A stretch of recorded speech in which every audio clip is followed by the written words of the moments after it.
क़ाल रसूलुल्लाह सल्लल्लाहु अलैहि वसल्लम मन गदा इलल मस्जिद ला युरीदु इल्ला लियतअल्लम खैरन औ यअलमहु कान लहु अज्रु मुअतमिरिन तामिल उमरति फमन राह इलल मस्जिद ला युरीदु इल्ला लियतअल्लम खैरन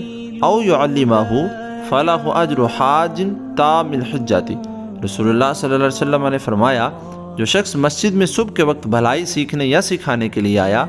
उसके लिए एक मकबूल उम्रा का सवाब है, और जो शख्स भलाई सीखते या सिखाते